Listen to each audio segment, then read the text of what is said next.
do that with one hand.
Here's the cartridge slot. This was a system released only in Asia.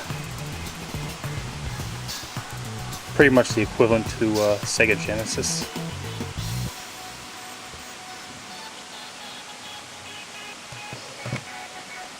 Now here's an Atari 800 in mint condition. This is its original color. No discoloration whatsoever. Very big system.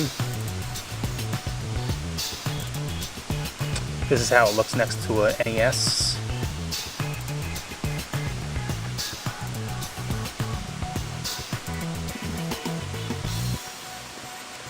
Here's the Paddle 4 system.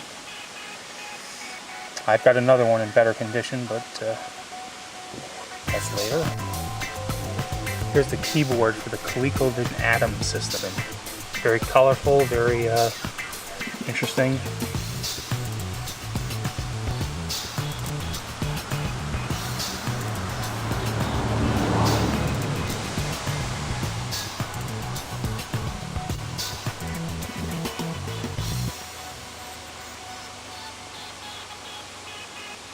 Notice there's no Windows button.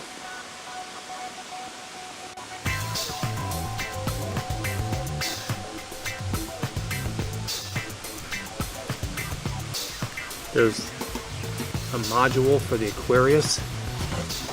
It shows you that even back then in 1982, they were thinking in terms of expansion modules. Notice this was a memory card, and it was only probably 32K, but which can't do anything more than a page or two, but still, it's a start.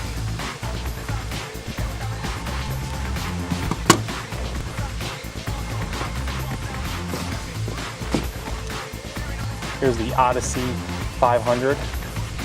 This was the last Odyssey that looked like this. There was the 100, 200, 300, 400, and 500. They look pretty similar to each other.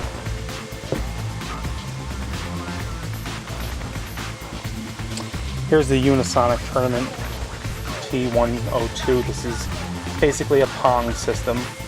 Unisonic made many systems like this. Always really cool looking, although they're just Pong systems.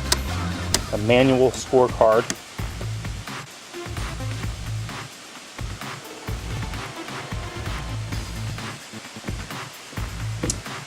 Here's the Telematch. Pretty much another Pong system. They made so many of them.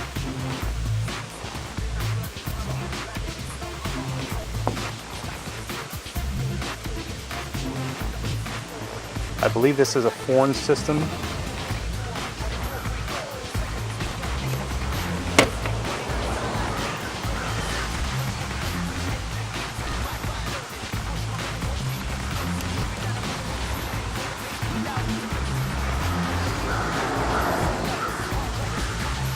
I believe this comes from England. I'm not 100% positive. And now here's this is basically a ColecoVision.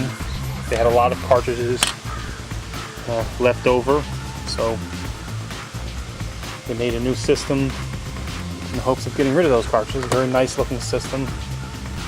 Small. It wasn't as easy to use as Colecovision though, so.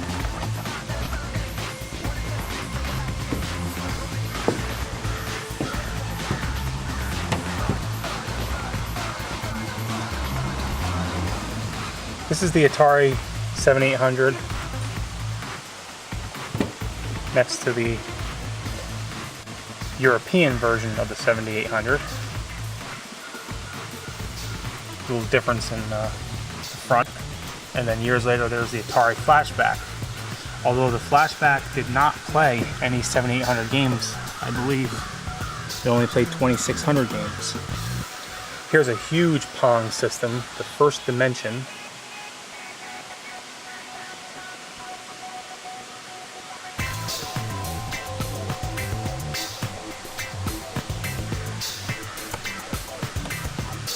I believe this is the last Pong system ever made by Atari, the Ultra Pong.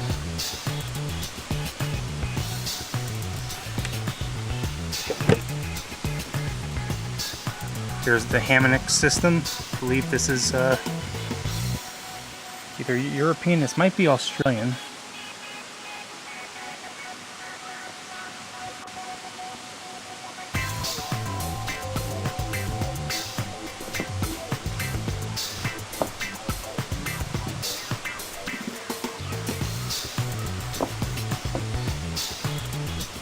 And then eventually they started to make game systems very small.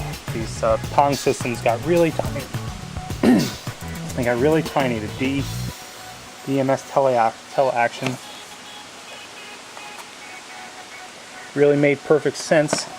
Surprisingly though, they did not sell well. I guess maybe because Pong was getting old, and plus these bigger systems just looked nicer. Now, before we had electronics and microprocessing game systems, it was very common for companies to release computing items. This is what they had before we had video games.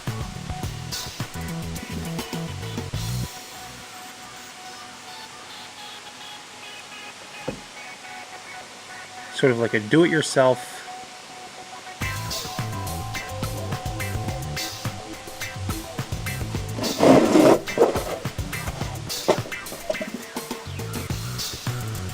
was a big deal back then. Kids putting together their own items.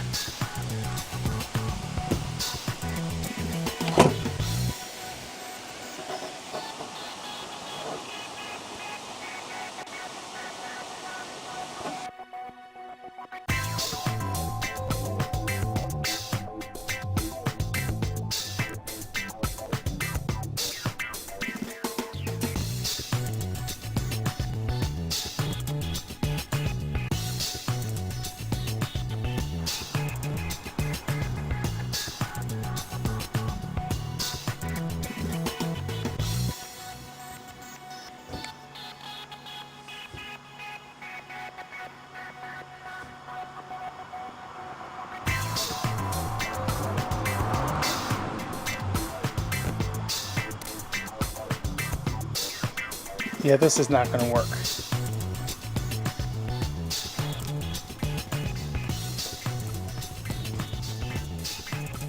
Okay, I took a picture of every one of these, so that's all I had to do. Sayonara.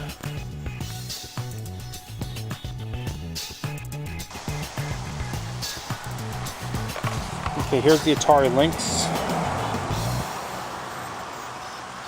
Option restart. Flip, option 2.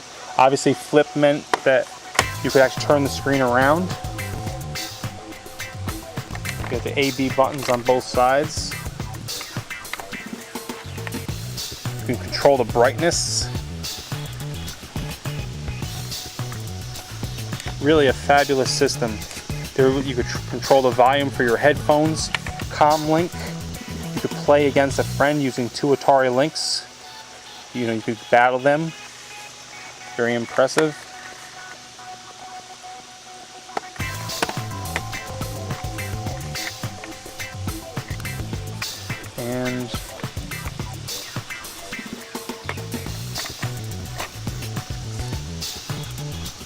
There's the back right there.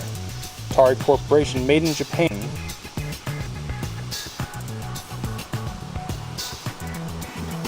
You certainly can't blame Atari for this system. This Atari Lynx system was fabulous.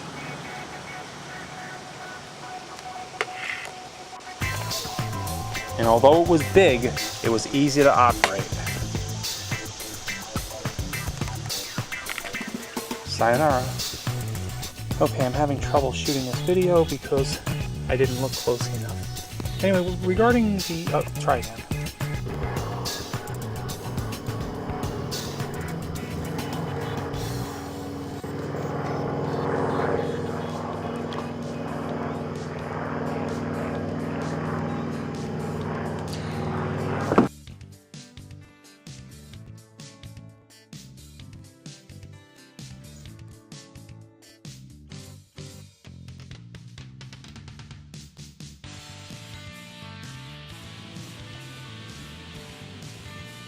I'd like to do just a quick review of the Fairchild Channel F games. They only made a few. In fact, they're even numbered, as in like 2, 3, 4, 5, 9, 12. And when you came over here, it looked something like this. You see video card 3, video card 2. In the little writing, you can barely see what it's telling you. So, anyway, this system was released in 1976, the Fairchild. And this was the very first cartridge-based system ever. The Atari 2600 was not released until 1977, so this came first. This was a new beginning. In terms of capability, the Atari 2600 was much better. The Atari 2600 had very smooth graphics, whereas the Fairchild produced extremely simple, very choppy graphics.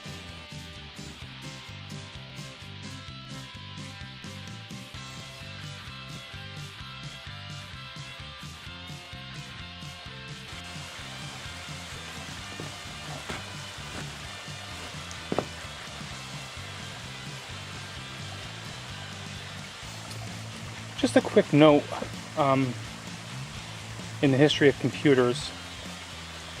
If I'm not mistaken, this computer comes from 1995, and it's got the 3.5, hard-shelled floppy disk. To the best of my knowledge, I don't know if this was added on. This is a CD tray.